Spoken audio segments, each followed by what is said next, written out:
Hello everyone, and welcome back to your daily government and financial news update. As always, I'm interested in hearing your thoughts on everything, so make sure to give this video a like, but also leave a comment giving your thoughts on everything that is currently going on. Okay, so one of the biggest factors in inflation, the price of gas, is thankfully starting to see some drops. As of Wednesday, the average national price per gallon of regular gasoline was just $4.63. I say just rather sarcastically though, considering the price of gas is still up by around 60% from last year. Regardless, prices have fallen nationwide by about 38 cents from just 4 weeks ago, and in just the past week by about 15 cents. So pretty good progress. Now with this, Joe Biden has taken the opportunity to brag about a real change in the price of gas. On gas prices, if I may, you said that we'll see relief at some point in the not too distant future. What is the message to Americans who are looking for that relief now? When should they expect to see a real change in prices, though they've already been coming down?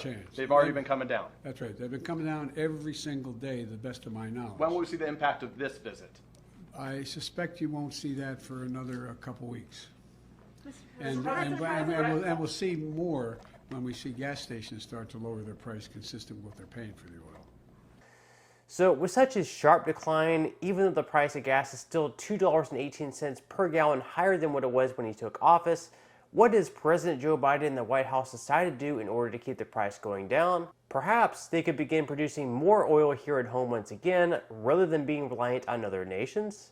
Well, that would be the logical thing anyways. Instead, he made a trip over to Saudi Arabia, who by the way still buys oil from Russia, to beg them for more oil. We had a good discussion on ensuring global energy security and adequate oil supplies to support global economic growth. And that will begin shortly. I'm doing all I can to increase the supply for the United States of America, which I expect to happen. The Saudis share that urgency. And based on our discussions today, I expect we'll see further steps in the coming weeks. Let us not forget that back in 2018, President Biden pledged to make Saudi Arabia a pariah over the murder of a Washington Post journalist, so it wasn't entirely surprising that he raised just a few eyebrows when he greeted the Crown Prince with a fist bump.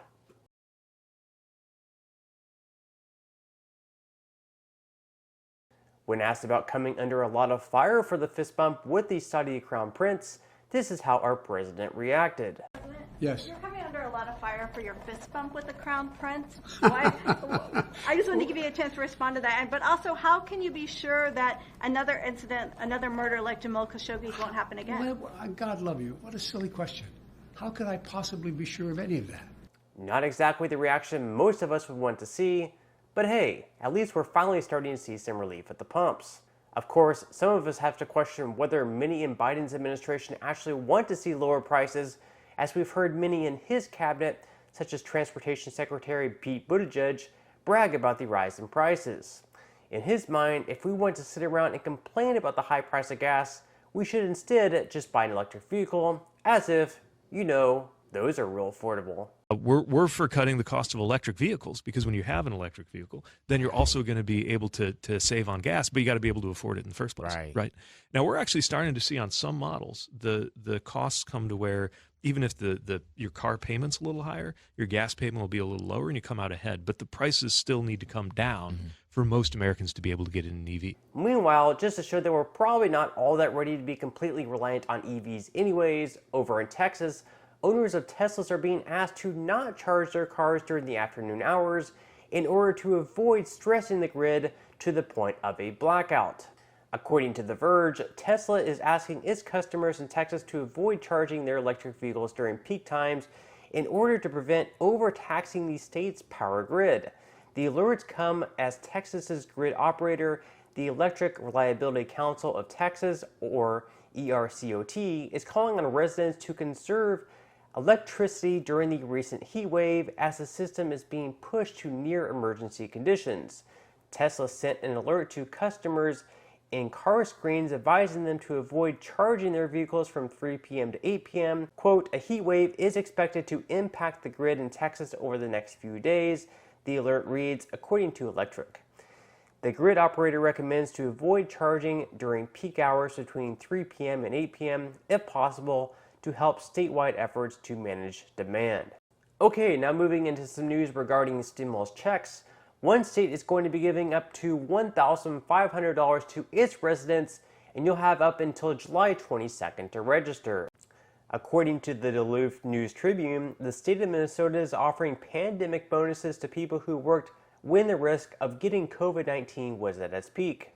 A total of $500 million has been allocated, and the money is expected to be distributed to as many as 667,000 pandemic workers, including meatpacking professionals, janitors, teachers, and healthcare workers. So if you're in one of those groups, you have a chance to receive these $1,500 stimulus checks, or of course what could be up to this much, because it could potentially be less. We'll get to that later. Those who continue their jobs during the high-risk period of the pandemic will be eligible if they made under $85,000 as a single filer who did not work directly with COVID-19 patients, or made under $175,000 as a single filer who did work with COVID-19 patients directly. They worked a minimum of 120 hours between March 15, 2020 and June 30th, 2021.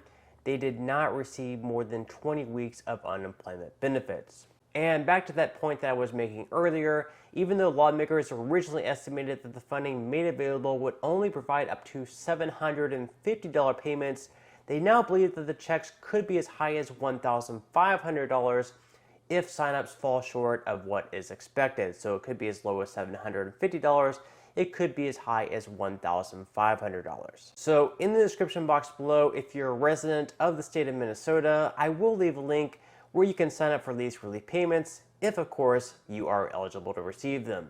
Additionally, the state of Minnesota is also considering sending out $1,000 checks to residents on top of that, just to offset the rising cost of living. Since the state is currently sitting on a $7 billion budget surplus, they have some money to play with, and under the governor's proposal, individuals earning less than $165,000 per year would receive $1,000, and joint filers earning less than $275,000 per year would receive double that at $2,000.